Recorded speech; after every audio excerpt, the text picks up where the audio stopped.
Assalamualaikum warahmatullahi wabarakatuh. Baik, kita akan membahas tentang perkembangan hukum surat berharga.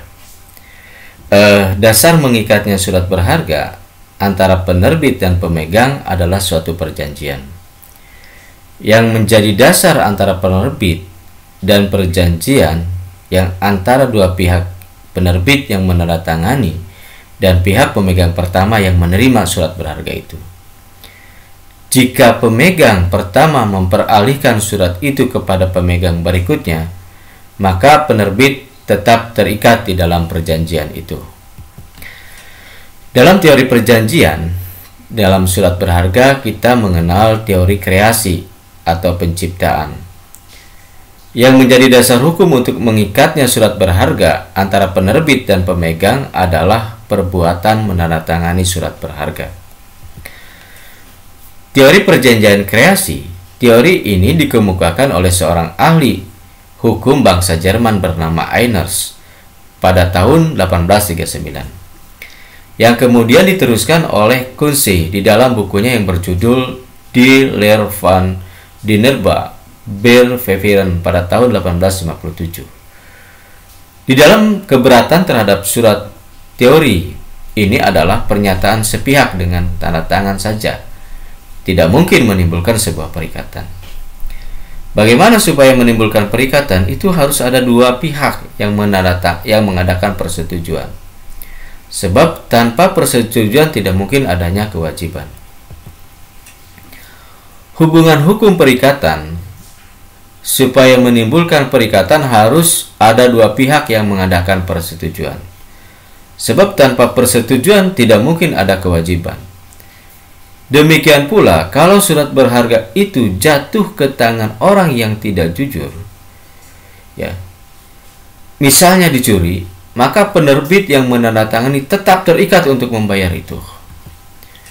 Di dalam pasal 1977 ayat 2 KUH Perdata, barang siapa kehilangan atau kecurian suatu barang dalam jangka waktu 3 tahun, terhitung sejak barang itu hilang atau dicuri, itu dikembalikan pemegangnya tanpa mengurangi hak orang yang disebut terakhir ini untuk meminta ganti rugi kepada orang yang menyerahkan barang itu kepadanya. Di dalam pasal 582 Kitab Undang-Undang Hukum Perdata, barang siapa menuntut kembali barang yang telah dicuri atau telah hilang, tidak diwajibkan memberi penggantian uang yang telah dikeluarkan untuk pembelian kepadanya yang memegangnya, kecuali jika barang itu dibelinya di pekan tahunan atau pekan lain, di pelelangan umum, atau seorang pedagang yang terkenal sebagai orang yang biasanya memperdagangkan barang yang sejenis itu. Nah, maka teori kreasi ini atau penciptaan ini sudah mulai ditinggalkan. Teori kepantasan. Pembatasan ialah penerbit hanya bertanggung jawab atau terikat pada pemegang yang memperoleh surat berharga secara pantas. Pantas artinya menurut cara yang lazim yang diakui oleh masyarakat dan dilindungi oleh hukum. Pemegang yang jujur, pemegang yang seperti ini dinamakan pemegang yang jujur. Dalam hukum Anglo-Saxon, pemegang yang jujur disebut holder in dues clause. Keberatan terhadap teori ini karena berdasarkan pada teori penciptaan bahwa penandatanganan surat berharga menimbulkan perikatan, padahal pernyataan sepihak tidak mungkin menimbulkan perikatan jika tidak ada persetujuan dari pihak lain. Ada juga kita mengenal dengan teori perjanjian yang menjadi dasar mengikatnya surat berharga antara penerbit dan pemegang adalah suatu perjanjian yang merupakan perbuatan hukum antara dua pihak, yaitu pihak penerbit yang menandatangani dan pihak pemegang pertama yang menerima surat berharga itu. Teori perjanjian terdapat ajas-ajas umum, ajas personalia, ya, sebagaimana kita ketahui diatur di dalam pasal 13-15, ya. Personalia di sini adalah tentang siapa-siapa yang tersangkut dalam suatu perjanjian. Menurut pasal 13-15 KUH Perdata, pada umumnya seseorang tidak dapat mengadakan perikatan atau perjanjian selain untuk dirinya sendiri. Ajas tersebut dinamakan ajas kepribadian suatu perjanjian.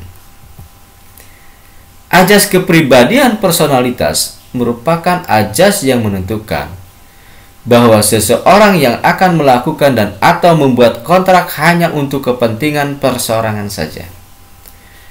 Menurut pasal 13-15 KUH Perdata, pada umumnya seseorang tidak dapat mengadakan perikatan atau perjanjian selain untuk dirinya sendiri. Berarti bahwa seseorang yang mengadakan perjanjian hanya untuk kepentingan dirinya sendiri. Di dalam pasal 340 KUH Perdata, perjanjian hanya berlaku antar pihak yang membuatnya. Berarti bahwa perjanjian yang dibuat para pihak hanya berlaku bagi mereka yang membuatnya. Ada juga ajas konsensualitas menurut pasal 320 ayat 1. Sepakat atau juga dinamakan perizinan dimaksudkan bahwa kedua subjek yang mengadakan perjanjian itu harus bersepakat, setuju atau seia sekata mengenai hal-hal yang pokok dalam perjanjian yang diadakan itu. Apa yang dikehendaki oleh pihak yang satu juga dikehendaki oleh pihak yang lain. Mereka menghendaki sesuatu yang sama secara bertimbal balik.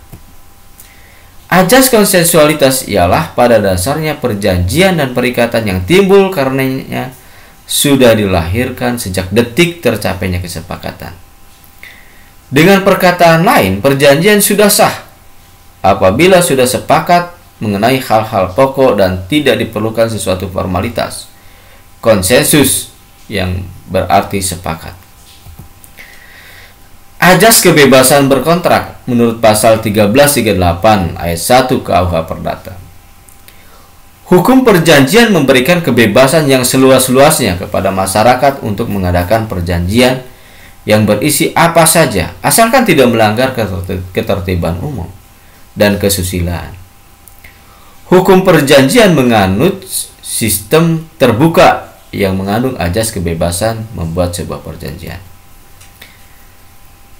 Ada juga ajas facta sunt servanda, disebut juga ajas kepastian hukum. Ajas ini berhubungan dengan akibat dan perjanjian. Ajas facta sunt servanda ini adalah ajas bahwa hakim atau pihak ketiga harus menghormati substansi kontrak yang dibuat oleh para pihak, sebagaimana layaknya suatu undang-undang. Mereka tidak boleh mengadakan intervensi terhadap substansi kontrak yang dibuat oleh para pihak itu.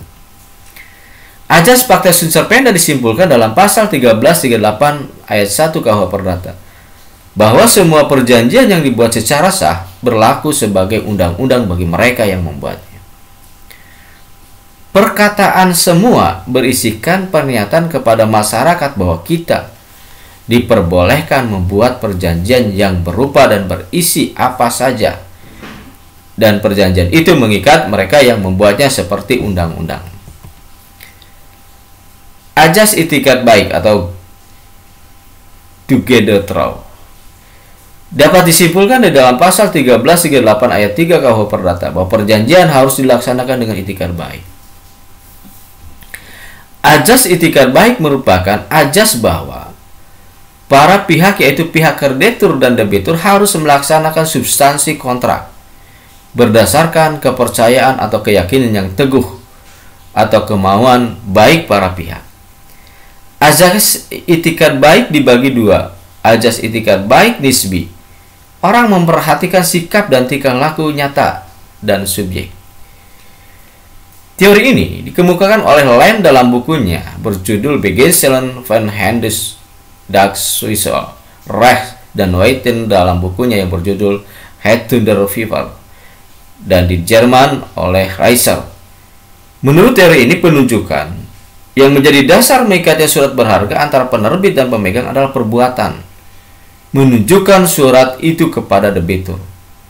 Karena teori ini sudah mulai sama sekali sudah ditinggalkan. Teori ini tidak sesuai sama sekali dengan kenyataan dan banyak menyimpang dan ketentuan perundang-undangan.